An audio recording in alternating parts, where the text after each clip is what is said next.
दोस्तों, स्वागत है आपका हमारे YouTube चैनल स्टोरी वाला एवी पर। गौतम बुद्ध कहते हैं कि दुख उस बारिश की तरह है जो धीरे धीरे गिरता है, पर उसका असर लंबे समय तक बना रहता है। एक बार गौतम बुद्ध अपने शिष्यों को दुखों के बारे में बता रहे थे। वह कह रहे थे कि एक बार पहाड़ों के बीच बसे एक छोटे से गांव में प्रिया नाम की एक महिला रहती थी। प्रिया ने अपने जीवन में बहुत दुखों का अनुभव किया था।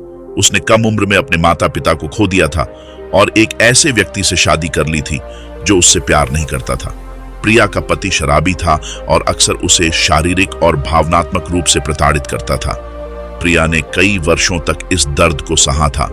एक दिन वह इसे सहन नहीं कर सकी और उसने यह फैसला किया कि वह उस दुख से मुक्त होना चाहती है जिसने इतने लंबे समय तक उसके जीवन को त्रस्त कर रखा था।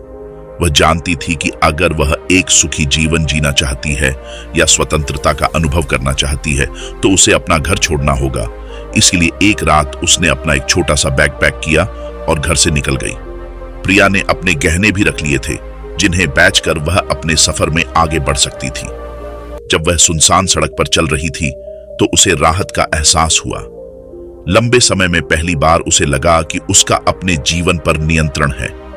प्रिया को नहीं पता था कि वह कहां जा रही है, लेकिन वह जानती थी कि उसे आगे बढ़ते रहना है। दिन हफ्तों में बदल गए और प्रिया अपने घर से बेहद दूर आ चुकी थी। उसे रास्ते में कई बाधाओं का सामना करना पड़ा, लेकिन वह आगे बढ़ती गई।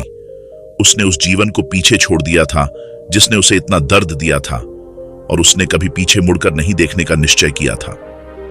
चलते चलते प्रिया की मुलाकात एक वृद्ध आरशी से हुई जो नदी के किनारे एक छोटी सी झोपड़ी में रहते थे। प्रिया ने राशि से पूछा कि क्या वह उस दुख से मुक्ति पाने में उसकी मदद कर सकते हैं जिसने उसके जीवन को बर्बाद कर दिया था। आरशी ने प्रिया को देखा और कहा, बच्ची, दुख से मुक्ति अपने आप नहीं मिल सकती। यह मन की एक अवस्था है जिसे व्यक्ति को भीतर से विकसित करना चाहिए।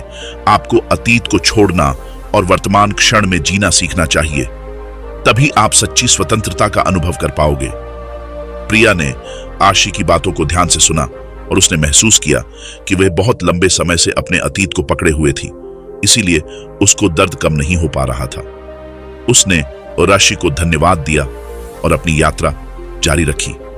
चलते चलते प्रिया ने आरशी की शिक्षाओं का अभ्यास करना शुरू कर दिया। उसने अतीत को जाने देना शुरू किया और वर्तमान क्षण पर ध्यान केंद्रित किया। फिर उसे जीवन की साधारण चीजों में भी खुशी मिलने लगी। प्रिया एक गांव से गुजर रही थी जहां पर पोस्टर लगे थे कि प्राइमरी स्कूल में शिक्षक की आवश्यकता है। प्रिया पर ही लिखी थी और उसे पैसे की भी आवश्यकता थी, इसलिए वह उसी गांव में रहने लगी और बच्चों को पढ़ाने लगी। एक दिन प्रिया लोगों के एक समूह से मिली जो आग के चारों ओर इकट्ठे थे। वे नाच रहे थे और गा रहे थे और उनकी हंसी हवा में गूंज रही थी। प्रिया पहले तो इसमें शामिल होने से हिचकिचा रही थी, लेकिन उसके भीतर की आवाज उसे उस समूह में जाने और मजे करने के लिए कह रही थी।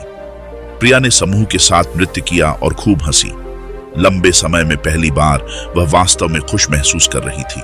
उसने महसूस किया कि खुशी कोई ऐसी चीज नहीं है जो खुद के बाहर पाई जा सकती है, बल्कि मन की एक अवस्था है जिसे व्यक्ति को भीतर से विकसित करना होता है। प्रिया को अब दुख से मुक्ति मिल गई थी। अब वह बच्चों को पढ़ाती और अपने अनुभव का उपयोग दूसरों को खुशी का रास्ता खोजने में मदद करने के लिए करती। दुख वह सबकी अनुपस्थिति होती है जो हर किसी के लिए समान रूप से विपत्ति में बनी रहती है।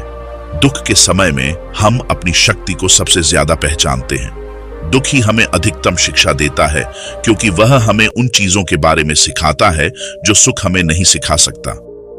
दुख वह अंधकार है जो जीवन के उजाले को समझने में मदद करता है। जीवन में दुख से सीखना बहुत महत्वपूर्ण है। वह हमें मजबूत और संवेदनशील बनाता है। जब हम दुख में होते हैं तो हमारी आत्मा सबसे अधिक बलवान होती है।